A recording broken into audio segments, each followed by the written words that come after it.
Hello and welcome back to Soteriology 101. James White just put out a broadcast critiquing my debate with Chris Date on the Unbelievable broadcast. And today I want to talk about why James White is, yes, unbelievable. Because evidently he's got enough supporters that would go, and I like story better than Bible. But those folks are going to be more impressed by story time with Uncle Leighton than they are anything else. So he uses debate fallacies. So I almost titled this Debate Fallacies 101 because apparently, even though he's a well-renowned debater, he doesn't recognize within himself when he makes these own fallacious types of arguments. For example, one of his favorite arguments, with regard to me at least, is ad hominem. This is a to-the-man kind of argument. It's a personal abuse, personal attack, abusive fallacy, damning the source, name-calling, refutation by caricature. It's against the person. It's against the man. In other words, it has nothing to do with the argument that the person's making. It has to do with the person. So it's, like the description says here, attacking the person making the argument rather than the argument itself, when the attack on the person is completely irrelevant to the argument the person is making. So for example, when he calls me a tall gremlin, or when he calls me creepy because I reply to his broadcast and they happen to be long, because his broadcasts are long and reply broadcasts usually are longer. And 99% of my broadcasts have been in reply to him talking about me. Could I call him creepy since he's the one who's initiated the last two discourses, critiquing my interview with Andy Stanley and then critiquing my debate on Unbelievable? You see, this is an ad hominem. It's about the person rather than the man. And we see him do it quite regularly. For example, when he calls me a one-string banjo, like this. Professor Flowers is a one-string banjo. And what's a one-string banjo? Well, it's only got one note. Doesn't have much variation. All I see is ding, ding, ding, ding, ding, just one note, ding, ding, ding, ding, ding, ding, ding. And I struggle to want to invest a lot of effort with one-note banjos because I've never had any success at getting one-string banjos to do anything other than play one string. Now, I've corrected this misnomer by explaining to Dr. White that I created Soteriology101.com to separate that part of my ministry from the rest of my ministry with Texas Baptist. You can go to texasbaptist.org, Youth Evangelism, ChristianApologetics101.com. I'm an adjunct professor, actually a full professor at Trinity College of the Bible and Theological Seminary, where I teach courses. This is my main Facebook page. I just came back from Hunt Baptist Association, where we did a Who's Your One conference, and I spoke on apologetics. I host debates. I help organize evangelism strategies and ministry events through Texas Baptist and the North American Mission Board, and working with them to host an event here in Texas real soon with with NAM. My life is much bigger than what James White is aware of, and if he's not aware of it, if he doesn't see it, then it must not exist, I guess. But I think an apologist would know better than that. And then in this latest broadcast, he even calls me cowardly. Listen. I find it cowardly that you will continuously mock. Well, I must have been sovereignly decreed to do that. When you do not provide anything even close to a meaningful theodicy or doctrine of God's knowledge and relationship to time. If you can sit there and throw out Molinism or this, that's cowardice. That's cowardice. That's all it is. Now, he makes this claim that I'm cowardly despite the fact, which is demonstrable. In other words, I can show you that I have made an offer to Rich Pierce and to James White to continue our discourse to bring clarity to some of the obvious points of difference in our debate over Romans 9. I have continually made that offer. I have an open letter on email that I have shown on the podcast that he actually replied to, where I make an offer to continue this discussion, yet that has gone unreciprocated, no desire on his part to talk through our differences of opinion or to work through those things, to have a living room type discussion over our differences of opinion. I've welcomed that discussion ever since we've had our debate, but yet have not been taken up on that. Yet I'm the one who's being referred to as cowardly, as if I'm not willing to defend my position. This is also based upon a false claim. The false claim is that Leighton hasn't ever established his philosophical position. Well, one, I don't think you have to establish a philosophical position in order to believe the Bible. I think you can believe the Bible and you can speculate philosophically as to those things that the Bible is silent about. And I have done so in my book. You may remember the name of it. It's called The Potter's Promise.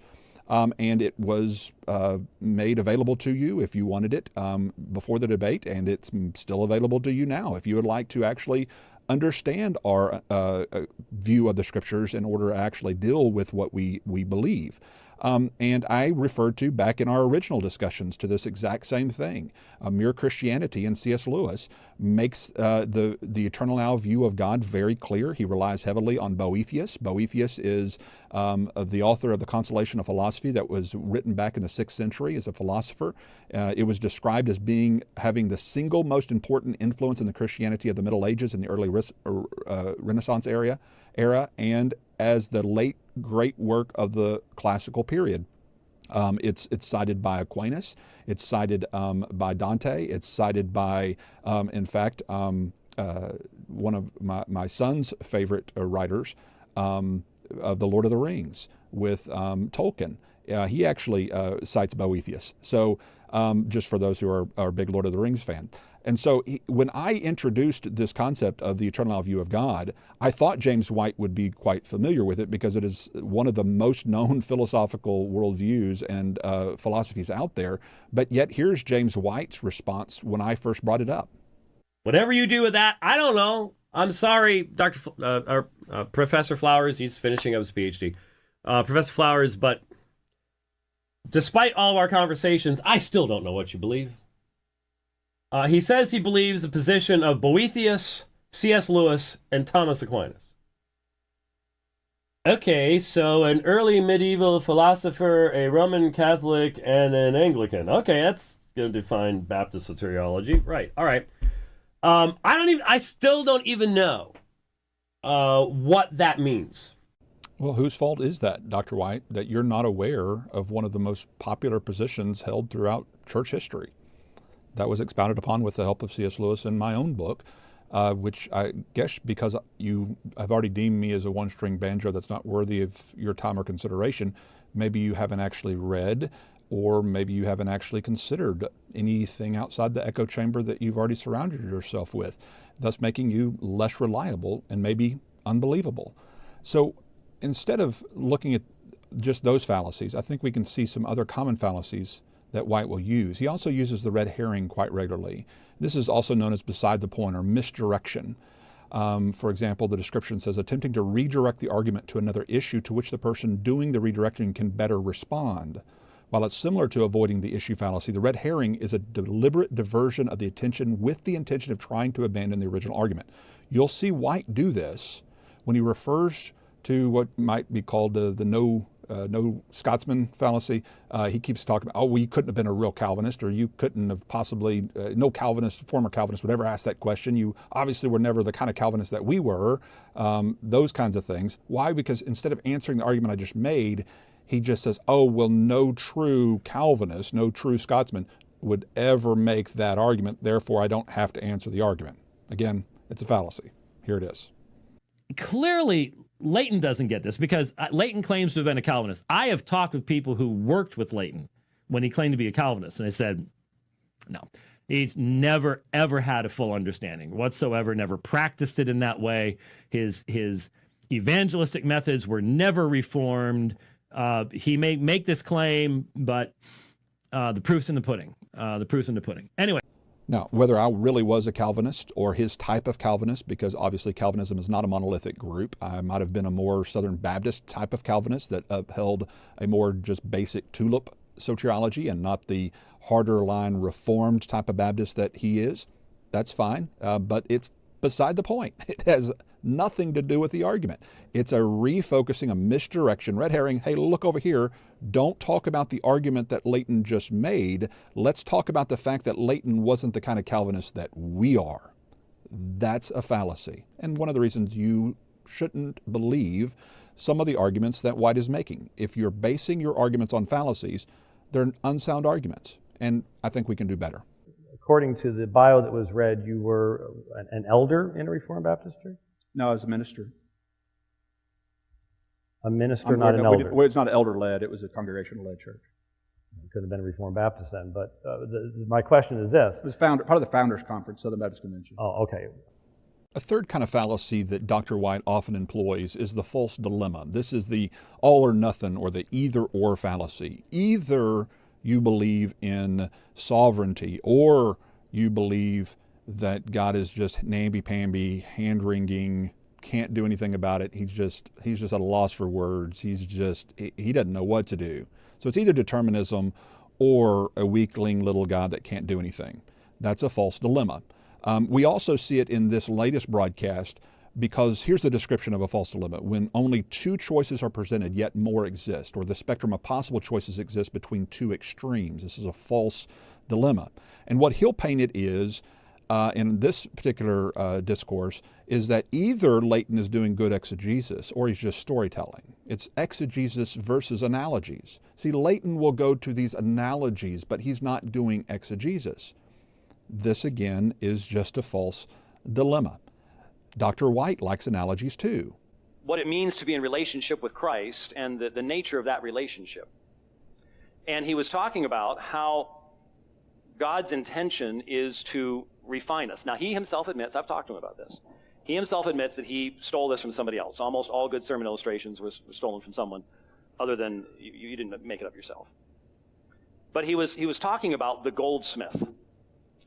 And he was talking about how the goldsmith refines gold. How does the goldsmith know when the gold has been purified? He said the goldsmith knows when the gold has been purified when he can see his own reflection in the gold. When you keep that in mind, then you sort of have guardrails to keep you from going off the road. Did any of you see that picture this morning of the, I forget where it was, but the airliner that went off the runway and just hanging on this cliff? Somewhere, I think it was South America, if I recall correctly. But I mean, it literally is just hanging on this cliff with the ocean right below it.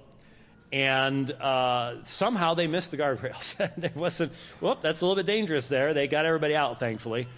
Now, I could commit the fallacy of false dilemma or false dichotomy with Dr. White as well and say, oh, look, he's telling a story, therefore he doesn't do exegesis. And obviously that is a false dilemma. It's not either exegesis or an analogy. It's I am using an analogy to help explain my exegetical conclusions. This is the same thing he used in our debate back a few years ago. He kept saying Leighton didn't do exegesis on the stage here. He didn't go line by line, read the verse, and then say some things he means about it. And I agreed. I didn't do my exegetical work on the stage. I did my exegetical work in order to prepare for my presentation, which were highlighting the hermeneutical differences between your presuppositions and my presuppositions when coming into Romans 9 with regard to the hardening of Israel, their callous condition, how God can show them mercy when he wants to show them mercy or harden them when he wants to harden them so as to fulfill his purpose and his promise towards the nation of Israel. I explained that instead of dealing with those arguments, what James White does is say, oh, look, Leighton told stories and had Plato on the stage. He used analogies, and therefore he must not have done any exegesis in order to come to his conclusion, even though I'd already produced a full line-by-line exegetical commentary on the chapter. And instead of dealing with those arguments, which Emilio Ramos didn't do in his broadcast, Dr. Sean Cole didn't do that in his broadcast, both Calvinistic brothers who confronted my view, and they both started by saying, yeah, I know some people are saying he didn't do exegesis, but we don't agree. We're going to address the arguments that he made. We disagree with his exegesis. We disagree with his conclusions, and we understand that Leighton's going to use stories and analogies to explain his exegetical conclusions, but we're not going to just throw out the baby with the bathwater and just say, well, because he didn't get up on stage, read verses, and talk about what he thinks they mean, therefore he must not have done exegesis. If you go back and watch the tape, you'll see that I put every one of the verses up on the screen. I actually covered more of the verses than Dr. White did in his opener because he spent a lot of time, if you remember back in Romans chapter 8, more so than I did. He never got to the last 3 verses of Romans chapter 9, which arguably is the commentary from Paul himself on what he was saying. He even says, what shall we say then? And then he gives an explanation of what he means between the difference between Jew and Gentile and their pursuit of either the law through works, running after the things of the law versus versus the Gentiles, corporately speaking, who are attaining it through faith. That my premise was this is not monergism versus synergism or Arminianism versus Calvinism, but it's faith versus works. It's Abraham pursuing through Hagar and trying to make it happen versus him waiting on the promise through Sarah, which is the very first illustration that Paul introduced in Romans chapter 9, illustrating that it is about faith versus works, not about monergism versus synergism. But instead of addressing that point in the debate, what White does is he falls back on fallacies. He redirects with either ad hominem fallacies, or he redirects with red herrings that don't have anything to do with that point of the discussion, or uses a false dilemma like this. Either Leighton's doing exegesis or he's using an analogy, and therefore I don't have to answer his analogy because I'll just say he's not doing exegesis in order to get that analogy. If, for example, Justin, I were to tell you that I'm a computer programmer and I created a virtual world online. See, here we go.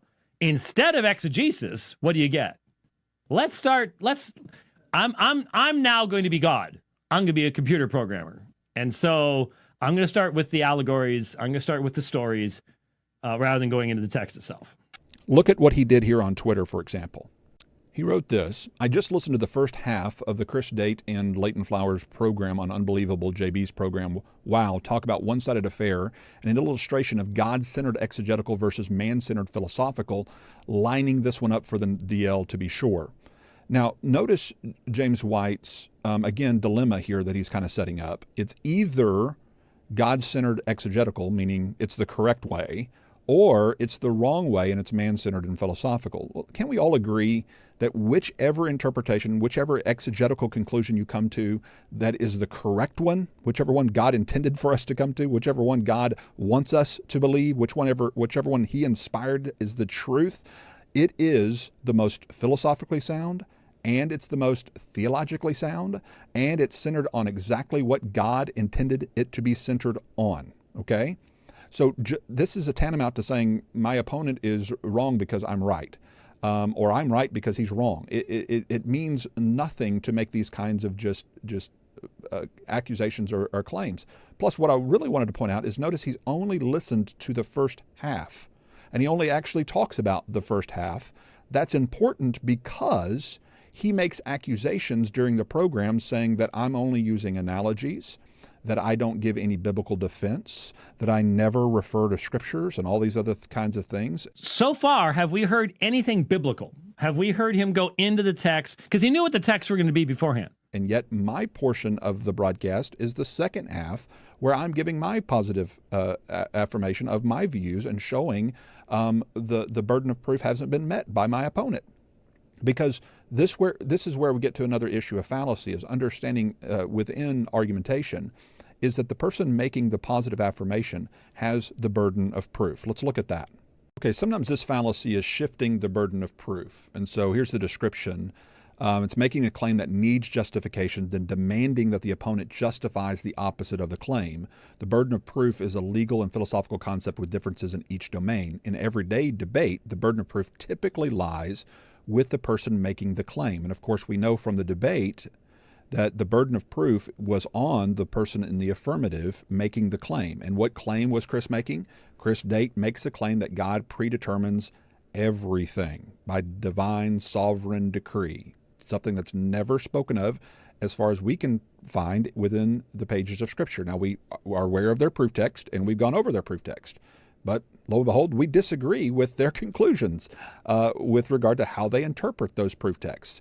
And Chris could have chosen any text to establish his claim. He chose 3 verses to establish this claim: Genesis 24, Genesis 50, and Acts chapter 4. So he's making the claim that God predetermines everything, not just every event, everything. And he even specifies even men's evil desires, their intentions, their pride, their lust, despite the fact that Scripture says elsewhere, as we pointed out in the debate, 1 John 2:16, that the pride and lust are not from the Father, but from the world. Even with declarations of God being separated from evil, saying, this didn't even enter my mind for you to kill your children to Molech. And he separates himself from the cause of Judah's sin. He even says he had nothing to do. He did not decree the cause of their sin. And in James, with the other passage that I bring out with regard to that no temptation is from the Father, because James is answering that common misnomer of thinking everything is from the Father. So he's separating God as being implicit with the temptation. And of course, out of Ezekiel, the other verse that I reference, that God is making an appeal and is frustrated with people who won't repent and come to him, and calling people to repentance and faith. But the verses that the Calvinist, Chris Date, who I think did a good job, as good as any person could do, defending an indefensible position, and Chris is a friend and a brother, and I consider him to be a friend, and I think he did a good job. I don't think he met the burden of proof here, because he never established from an exegetical commentary that God determines men's pride. God determines men's evil desires. He never meets that burden. Even the Calvinists, both James White and Chris, admit that with regard to Genesis 24. James White, even in this critique, admits he wouldn't have started here because it was more an implicit, not explicit declaration of a didactic text saying this is determinism. So he even confesses this is not determinism is not intended by the author. Well, that's what exegesis is attempting to do. Exegesis is attempting to try to find what is the intention of the author in this text. And even Chris Date and James White confess and admit that the author, by telling the story of Abraham's servant, was not intending to teach or to help people to believe in determinism. So that flows to my side because he hasn't met the burden. The burden is not to demonstrate how God foreknows a bunch of free choices in circumstances. The burden is not to foreknow that God even determines millions of free choices. The burden is to prove that God determines everything, including pride. So even if the story in Genesis 24 could somehow demonstrate that billions of free choices were determined by God, it still wouldn't meet the burden of proof that God determines people's pride. You see the problem? Okay, so even if I were to confess, yes, James White and Chris Date, man, they convince me. Genesis 24 means that God somehow predetermined thousands upon thousands, even millions upon billions of individual free choices. He somehow determined those free choices to happen exactly the way they had to happen in order to make sure that Rebekah was there at that right, perfect time, and everything played itself out just perfectly. It proves without a reasonable doubt to me that by golly, God must have determined all of those choices. It still doesn't meet the burden of proof that God also determines men's pride, despite the fact that the Bible says it's not from God. Okay? That's the problem. He did not meet his burden of proof. He did not find the verse that teaches God determines men's pride. God determines men's sinful desires. He didn't find that verse. He didn't establish that. Therefore, the verse simply doesn't say what the Calvinist needs it to say in order to support divine meticulous determinism of everything. So Genesis 50. James White says that Chris should have started here because it's more of explicit text. But even here, it's a narrative. And this is Joseph giving a critique back to his brothers within the context of their life. He's not, again, you have to ask yourself, what is the intention of the author? Was the intention of Joseph when he's talking to his brothers to teach determinism? I think that James White would also concede that's not what Joseph was trying to say. He wasn't trying to convince his brothers while they're there in their humiliation after being found out for what they did, that he's somehow trying to teach them, hey, God determined your pride to be what it was. God determined for you to be hateful, murderous brothers. No, that's not his point. His point is the very grammatical point that I think Chris finally made within the debate, which I conceded to, by the way. And it's interesting that neither James White or Chris during the debate seemed to recognize that I conceded the grammatical point. I have no problem with saying that God meant that evil event to happen. But just because an evil event was meant to happen by God, devised by God, brought to pass by God in some way, doesn't prove that God also determined the evil desires and intentions of the brothers. And that's the problem. That's why I used, by the way, the police sting analogy, which is mocked, which is dismissed, which is misunderstood. which is nitpicked a bit by James White because he doesn't actually address the point the analogy was intending to make. Instead, he draws conclusions like this. So, for example, the sting thing. How many police stings fail? Probably the majority. Probably the majority of them fail. When it really goes down well, it's like, yay! But there's many times that police set up a sting, go out, and come back empty-handed. Nothing happened. People got scared off, whatever else it might be. So does that happen with God too? The point of the analogy was simply to illustrate that even police officers, who are not all knowledgeable like God is, and are not all powerful like God is, but even a police officer, Joe Bob police officer, can even mean an event that is an evil event without being implicit in the cause of the criminal's desires and actions. Right? That's all that analogy is seeking to show. It's seeking to demonstrate how it's possible for even a man, a lowly Jim Bob man, a nobody who hardly knows anything, even he can pull it off. So saying things like, well, even police sting operations fail most of the time, therefore God must fail if that's the way he's doing it. That's not the analogy. That's missing the point of the analogy. That's nitpicking the analogy to talk about a point that's not even meant to be described by the analogy. I'm sure guardrails fail quite regularly, but yet you use guardrails as your analogy. Oh, I'm sure anchors fail quite regularly. You used anchors in one of your analogy. You used Star Trek in one of your analogies. You used the gold being refined and the looking into the reflection. I'm sure sometimes that reflection doesn't show up the way it's supposed to. Therefore, that must mean God fails in refining some people. Again, that's not the point of the analogy. And just because you use the analogy doesn't mean you didn't do good exegesis in that text. I actually liked your analogies. I thought they were quite entertaining. Just like you said in that sermon, you remember that analogy because that story sticks with you for 40 some odd years because you remember stories. Could that be the reason that Leighton and your father both like analogies and like stories? Or could that be the reason that Jesus likes them? So instead of assuming a nefarious intent on me, maybe I'm doing exactly the same thing that your father was trying to do, and to help his listeners to understand things by using stories and analogies related to divine things. Jesus used analogies about sheep and about lost coins and about fields, none of which perfectly relate one-to-one to the divine point that he was making.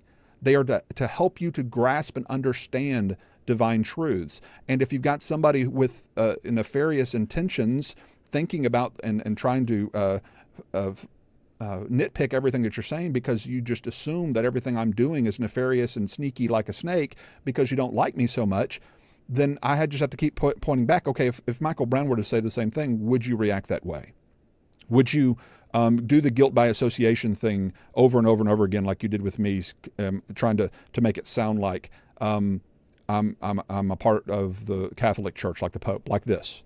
And the higher view, which Leighton thinks he has, is this idea that God basically makes good stuff come out of bad stuff that man creates. Now, there's all sorts of stuff that he doesn't make good come out of, I guess. So there's all sorts of purposeless evil. But then in these specific things that allows him to accomplish salvation in some fashion, or at least make salvation available, that's the big thing that, Leighton's new book is all about the possibility, the provision of salvation, not the actual accomplishment of salvation. It's good that it's out there to say, these are two different sides. One side says God saves, one side says God makes salvation possible. That's always been the divide between the Reformation and Rome. And Leighton has demonstrated he is thoroughly on this subject, on the subject of of provision, possibility, accomplishment, will. He is absolutely with Erasmus against Luther. He is against the Reformation, which he's against Reformed theology. So he is a popeless Catholic when it comes to this issue. Another fallacy, guilt by association. Would you do that to Michael Brown? Or do you respect Michael Brown enough to actually address the point of the argument instead of going off into a red herring and trying to do guilt by association? Oh, look, you said something that the Pope said once. Oh, look, you said something that Rome said once. Therefore, you're like that bad character. This is kind of like the ad hominem fallacy. It's really the boogeyman fallacy, that if I can't discredit the person, I can discredit something that the person says that's associated with or similar to something that a bad character said. So if Hitler said something once really bad, then if I can make my political opponent, Donald Trump or Barack Obama or Bill Clinton, if I could show that that political figure said something that Hitler said once, then look, that's a boogeyman, and they're saying something that's, well, Leighton's saying something that's similar to the Pope. And so look at what he's doing. It's again, guilt by association. Fallacy after fallacy after fallacy is what James White rests upon in order to establish his points. And this is why I believe James White is simply unbelievable. He's not reliable because he's not using reliable, strong, logical argumentation in order to establish his points and his perspectives. And I think we can do better. Even Chris, in our discussions back and forth, realized that he didn't understand my position because he thought I was taking the same position as the person he addressed in his book.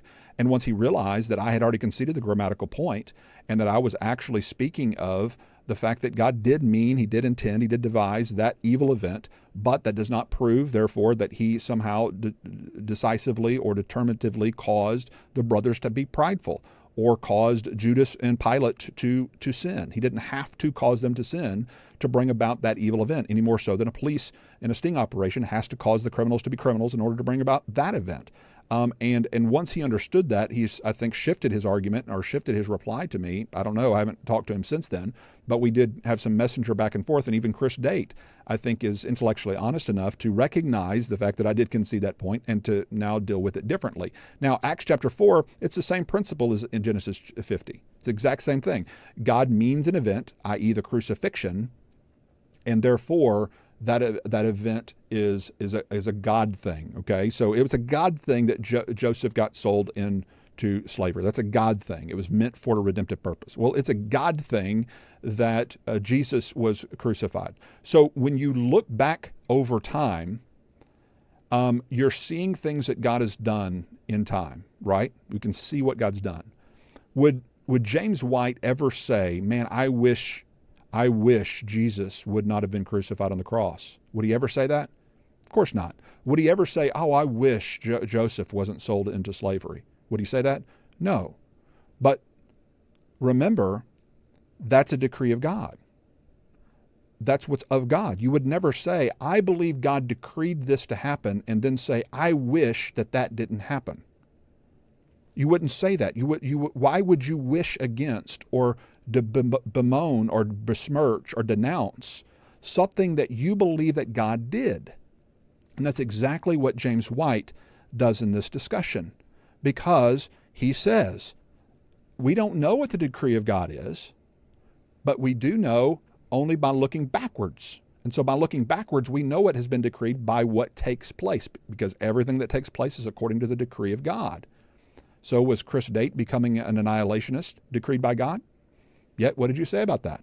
And by the way, Flowers, again, I'm sorry to have to repeat this, over and over again, functions upon the idea that we as Christians can somehow know the content of God's decree. We don't know the content of God's decree until we look backwards. We can't see it as we look forward. So, looking back, we now know that Chris was ordained by God, sovereignly determined by God to become a conditionalist, right? Chris Date's a conditionalist, and I knew Chris before, I knew of him. I was on his program before Fudge got him off into all of that kind of stuff. And, he runs Rethinking Hell and all that stuff. There have been a lot of conditionalists. There are a lot of people. It's an important issue. I wish Chris hadn't gone that direction and fallen off the rails on that part, but... So, James White wishes that God's decree was not fulfilled. James White is bemoaning and besmirching and putting down something that he thinks was decreed by God, because he said he can look backwards. Remember, that's what he said. If you look backwards, that's the decree. And so now you look backwards, and you see Chris Date was obviously decreed by God to become an annihilationist. Yes, yet you wish it didn't happen. Now, why would you say that about not wishing that that Chris Date didn't become an annihilationist? Why would you say that, but not say you wished that Joseph wasn't sold into slavery, or you wished that Christ wasn't crucified? How is it that you can say you don't want something that God decreed sovereignly for his own glory and for his own good? Why would you wish that not to happen? Isn't that talking back to God? Isn't that the very thing that Calvinists often say to us? Don't talk back to God. Don't question God. But every time you question something that the abortionists do, that Planned Parenthood does, anything that they've done in the past, you're saying is decreed sovereignly by God for his glory, and yet you're denouncing it, you're speaking out against it. Why aren't you denouncing and speaking out against Joseph being sold into slavery by his brothers? Why aren't you denouncing and speaking out against Pharaoh's hardening for the first Passover? Why aren't you denouncing and speaking out against the crucifixion of Jesus in the same ways? These are events in history that God has purposed and brought to pass, devised for a redemptive good. And God is perfectly just to bring about certain events that may seem, from our perspective, evil and bad, but at the same time we understand, because of divine revelation and because of proper hermeneutics and exegesis, as to what God's purpose was in working within human history with, yes, morally accountable free agents in order to bring about a particular event at a particular time. And again, you never see James White or most Calvinists really deal with the logical issues with regard to saying that God determines every single thing, which would include his determining my not being a determinist. And I know James White thinks I'm just mockingly saying that, but does he give an answer to that question? Well, let's look at that particular point that he makes. I find it cowardly that you will continuously mock, well, yeah, I must have been sovereignly decreed to do that, when you do not provide anything even close to a meaningful theodicy or doctrine of God's knowledge and relationship to time. If you can sit there and throw out Molinism or this, that's cowardice. Okay, no, they're called defeaters in debate. That's not cowardly. They're called defeaters. Defeaters are when you offer up other possible philosophical answers that are better than the one that your opponent is offering. So if your opponent, if there's possible, let's say there's 5 possible philosophical ways in which God might have brought to pass the answering of Abraham's prayer. And determinism is one of them, but Molinism is another. The eternal now view of God is another. Open theism is another. Then you have to decide, okay, which of these possible explanations is the way in which God works within time and space as an eternal being? Well, I take determinism off the table because of what other passages clearly state that seem to, and that's the argument, that seem to contradict the idea that pride comes from God, i.e. through some eternal decree by God. That seems to be something that's not true. Just the same reason I take open theism off the table. It's not that I hate open theists or think they're stupid or dumb or I treat them badly. I have friends who are open theists. I just don't think it aligns with what other passages of Scripture say about God's omniscience. And so I side with either the Boethian model that was already referenced, which is typically what I've landed on, and most traditional Southern Baptists have landed on, as have most theologians throughout church history, by the way. I think it's a fine philosophical idea of God being outside of time, and therefore the I am, he is in the eternal now, and therefore he knows all things because he is in the eternal now, not because he determines all things. You think he knows all things because he determines all things. I think he knows all things because he's God, and he's eternal.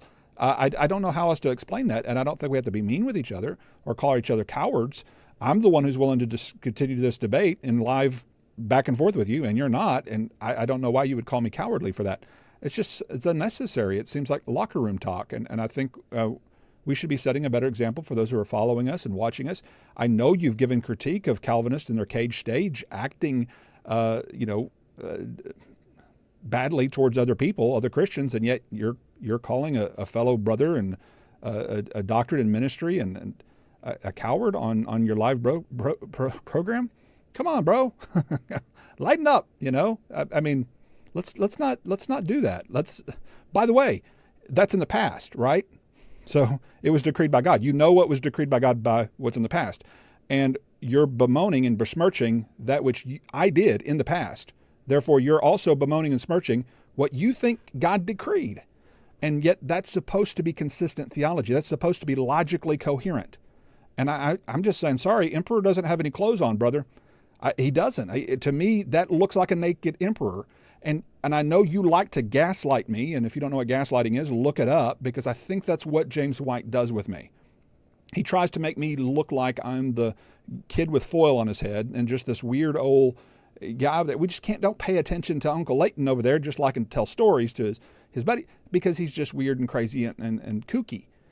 Well, I'm sorry, unless the people following you are just plain old Kool-Aid drinkers who don't have any cognitive thinking on their own, they're just going to take in whatever you say. I can't imagine that's working with them. Maybe it is. Maybe some of them just love that kind of red meat just to chew on and to tear somebody else up and to talk bad about somebody and to call them cowardly as if you're a bully waiting for somebody on the playground, but you're actually not willing to go onto the playground with them. I don't know. That just doesn't seem like a very good Christian way to express ourselves, and I would rather not do that. That's cowardice. That's all it is. There you go. So that are we up to 6 hours now, at least, minimally. I don't think he'll sleep tonight. I don't think so. I slept just fine. We have to come to a better conclusion than to impugn. I think, again, unintentionally, I think Chris's view impugns the character of God in that way. And so what we would say... Now remember, the other side has laid out an exegetical argument. He's gone into the Hebrew. He's talked about verb forms and terminations, suffixes as direct objects, the whole 9 yards. What are we hearing so far? Well, he only listened to the first half. Remember, that was part of the fallacy that I pointed out earlier. He only listened to the positive presentation from Date's side. He hasn't listened to my arguments and my biblical texts that I pull into question. Plus, on that regard, I didn't want to talk about the narrative any more than he already had. He read the narrative. I have no problem with the narrative of Abraham's servant. Why would I have to exegetically go in and talk about anything different if I agree with exactly what he read and how he read it? We're talking about his claim that God must use determinism in order to bring about the answer to that prayer. Why wouldn't I give a philosophical explanation to a philosophical conclusion that my opponent is bringing? And then in the Joseph story, what more is there? The story's already been read. I agree with his grammatical conclusions about it. So what else is there for me to say about the text except to bring analogies and stories and philosophical arguments that combat the positive claim of my opponent, which is that God must use determinism and God also must determine the brother's pride in order for him to bring about that event. Why wouldn't I bring in analogies and stories to help explain how God might do that other than through divine meticulous determinism? That seems to be a reasonable argument. It's an argument that I think your friend Michael Brown would make, but would you treat him the way you've treated me? Would you call him a coward too? I don't know. Maybe you'd have to get on the boxing gloves again and go at it if you did. We could get anything like that? Yeah, I'll give an analogy. For example, police officers create a sting operation where they know of notorious drug dealers in the area. They know their intention. They know that they're evil. And they don't cause, but they use the evil intention of criminals.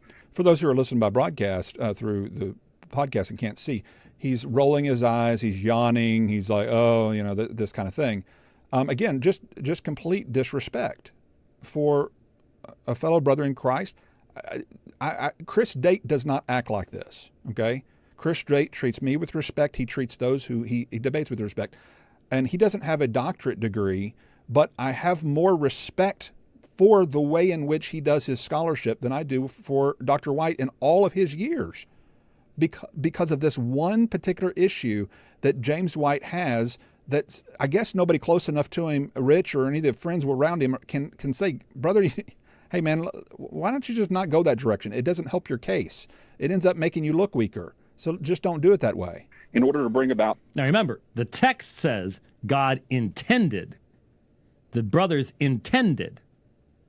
He cannot allow God to intend the same way that man intends. He has to come up with a different way. Now... Okay, so are you trying to say that God intends in the same way that man intends? That's what you just said. Okay, no. Surely you don't think God intends... you don't think God's prideful, do you?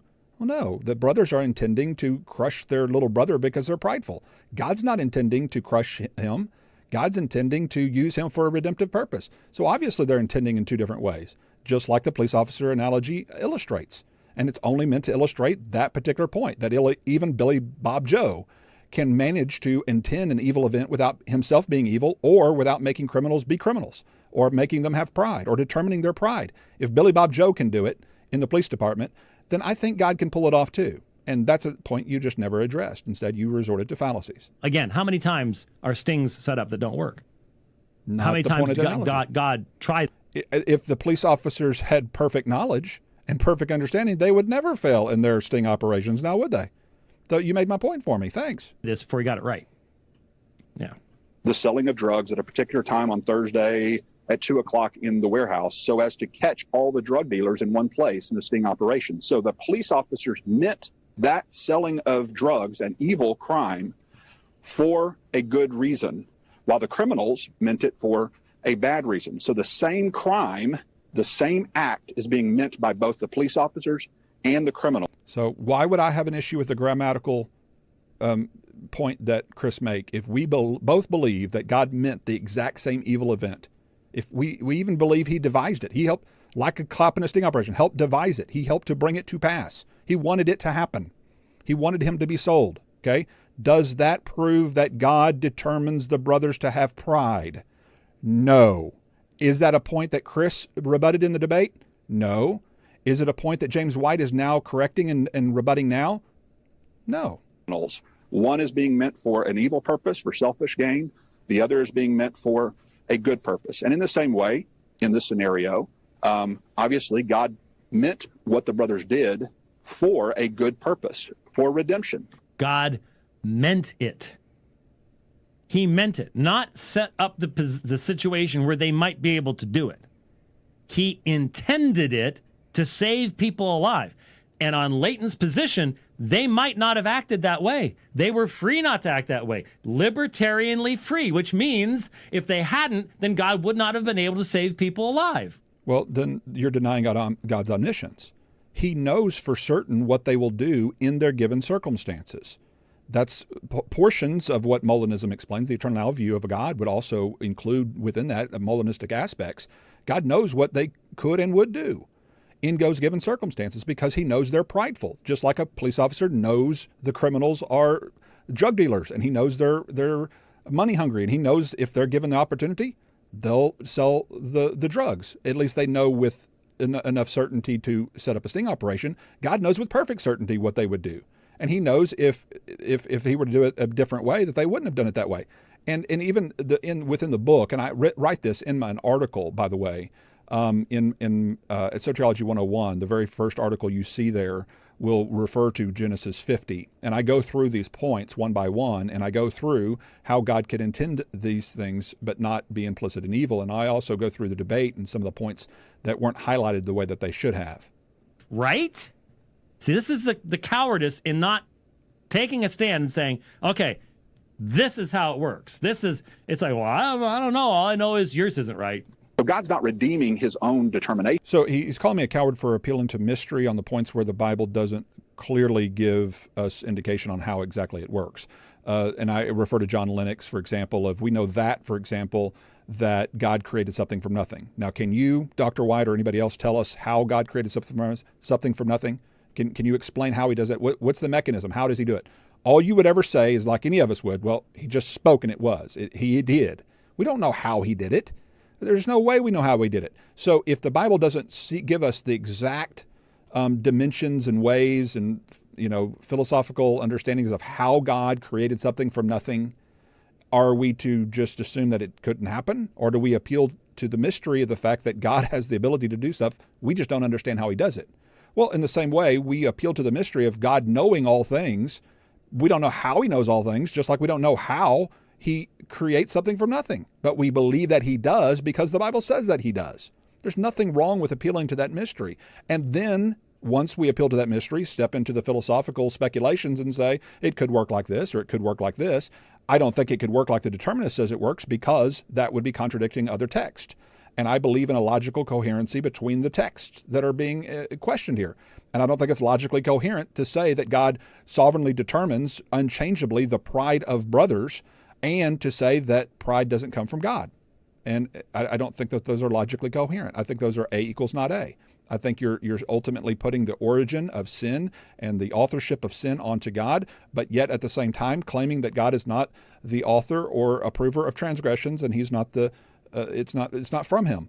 And I think that determinism falls apart logically, and therefore it's not a possible philosophical answer to the divine mysteries of the Scripture. Here, he's redeeming the brother's bad determinations.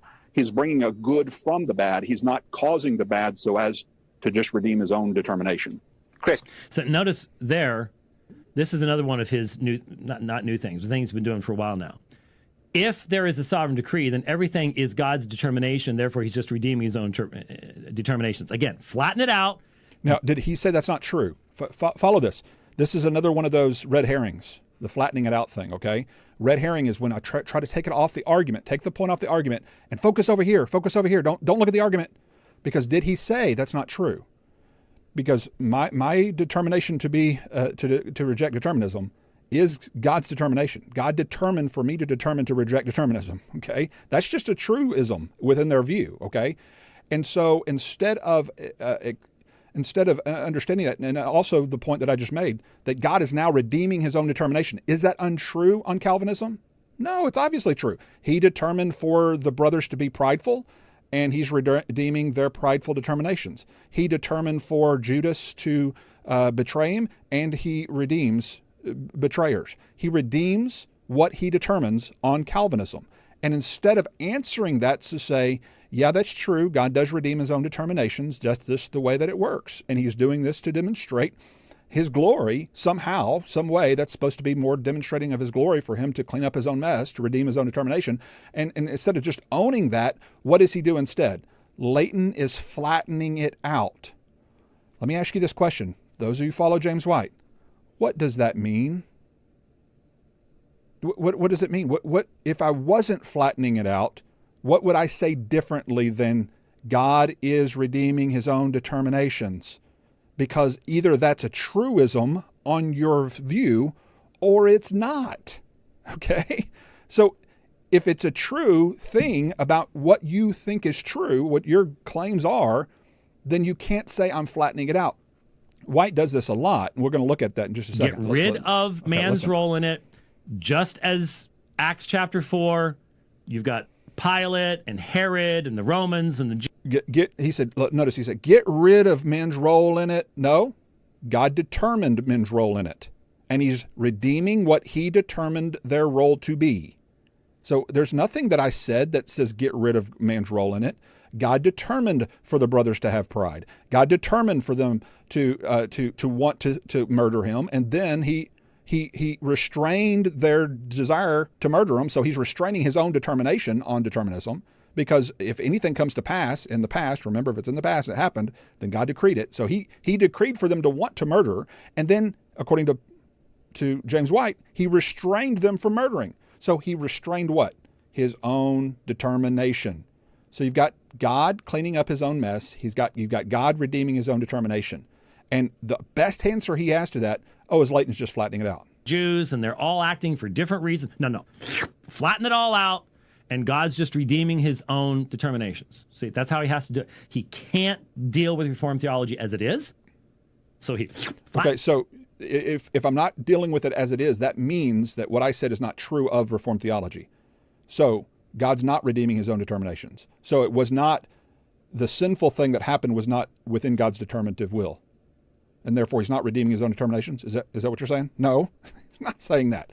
That's why these are red herrings. It's just fallacy after fallacy. And if you guys just want to adopt logical fallacies, and you want to just say A equals not A, and we're just going to adopt this contradiction, this antinomy, as J.I. Packer says it, and God's responsible for evil, but he's not really responsible for evil, and that's just the way you want to sell it, then good luck. But maybe this is the reason that Calvinism has resurged back up and then always dies back out. Over the last 500 years, about 4 times, Calvinism resurges back up, and it doesn't hold water, so what happens? It dies back out. Either that, or God decreed for it to rise back up and to die back out. One or the other. Flatten it out, and then hope that the people he's talking to, if they're quote-unquote reformed, are malformed in their Reformed theology, have never done any reading past basic level stuff, or if they're not Reformed, are not going to go and actually read someone and go, hey, wait a minute, that doesn't quite represent where we're coming from. But exegetically, nada. All you get's the cop story. Okay, so based upon the first half of the program, where he doesn't hear my side of the presentation, where I bring my own text to bear, he makes these kinds of judgments. And of course, once again, accusation of misrepresentation and the flattening it out, which we've actually seen before, remember? For the interactivity. You cannot not allow God to say, I'm going to judge you in this realm. I'm still going to accomplish, and in fact, I'm going to bring out of every action my honor and glory. It's all to the glory of my grace. It's all Ephesians 1, etc., etc. No. That's too complex. We want flatten it out. Everything's on the same level. That's what you got here. According to compatibilism, a homosexual's choices are exercised voluntarily, but his desires, temptations, and circumstances that bring about these sexual choices occur through divine determinism. Now, that's so simplistic. That is so... that is so robot puppetish. I'm used to that from the old line Southern Baptists that have never given this type of stuff a second thought. Yeah, I'm used to that from them. Okay, so who is he calling robotic and puppetish? Okay, I want y'all to see this on your own screen, okay? This is monergism.com. See that right there? That's a site he and Phil Johnson actually sent me to in a Twitter exchange back and forth. That's how I learned about monergism.com, was from him and Phil Johnson. Okay, this is their own scholars describing what compatibilism is. And I simply took what compatibilism says about homosexuality. And so I just plugged in, instead of saying human choices right here, this is from their website, I just said the homosexual's choices are exercised voluntarily, but the homosexual desires and circumstances that bring about these choices occur through divine determinism. That's exactly what he just read. And then notice how he described it. So I can't win for losing. I can't even use his own scholars to explain what he means by this diamond orb-shaped, non-flattened out reality. It's just his way of appealing to mystery. Now, he can't just come out and just say, well, we just don't know how it works. Because if he does that and he appeals to mystery, then he can't gaslight me for appealing to the mysteries where there are mysterious things. Where the Bible is silent, we must appeal to mystery. The Deuteronomy 29:29 does apply to some things, like how does God create something from nothing? How does God know all things? And yet creatures are still responsible and free. We don't exactly know how he does those things, but there are some philosophical answers. There are some options, and we can present those options. There are some options that fall short because they bemoan or besmirch the character of God, i.e. determinism. There are some others that may fall short in one aspect or another, but hey, I would much rather appeal to a mystery that brings into question man's capriciousness, like the affirming of libertarian free will, than a philosophical worldview that in any way impugns the character of God or causes people to, like Megan Phelps on the Joe Rogan show, abandon Christianity altogether because they can't see anything but evil when they read Romans 9 from a Calvinistic worldview. I'm sorry, I just think the emperor has no clothes. It's not a logically sound and consistent hermeneutic that the determinist is bringing to the text, and they have no good answer for the charge I've brought, that why has God determined for his children, many of his children, to reject determinism? I haven't heard a good logical answer to that question. I've only heard them laugh it off and say, oh, well, you keep bringing that up. But yeah, I keep bringing it up because you never bring an answer except to say, oh, well, you're flattening it out, which means what? Again, unless he's got a better answer, unless he's got some logically consistent ways to explain how it can be that these things are not from God, that pride is not from God, but yet God sovereignly and unchangeably scripted for a person to have pride, authored it, as even Chris Date put it in the broadcast. He wrote it out like he even used the word author. He even talked about how a person writes a book as the example, as his analogy for what God is doing in our world. How do you not make God implicit within the rapes and the murders and the molestations and all the horrible, horrible things that our theodicy has, I think, a respectable and long-standing answer to, as we've gone over with C.S. Lewis's argument and Ravi Zacharias' argument, William Lane Craig's argument, the theodicy, the classical theodicy arguments to explain that in order to have a world where where real love and relationships worth having, you have to have a free world. And the analogy I've used even with kids is to say, if I were to bring you a stuffed animal that looked exactly like a real puppy, I mean, they were exactly alike, and I would offer to them to the children, and I say, now, before you take one, you're welcome to take one or the other. You can choose. But before you take one, just know that this one right here, this stuffed animal right here, it looks just like this other one. And it feels cuddly and good and everything, but it will stay wherever you put it. It won't do anything without your permission and without you directing it, in fact. In fact, if you don't move it, it won't move. It'll be right where you put it. It won't chew up any of your homework or any of your favorite toys, or it won't wet on your carpet. It won't poop everywhere. It will do exactly what you want. Now, this one over here, it's going to do all those things, I can guarantee you. And I'm not just guessing it will. I promise. This is a puppy. The nature of a puppy is to do bad things. It's going to chew up stuff of yours. It's not always going to do what you want it to do. Which one do you want? You know as well as I do what most kids are going to say, I want the real puppy. Why? Because real relationship is worth the risk. It's worth having.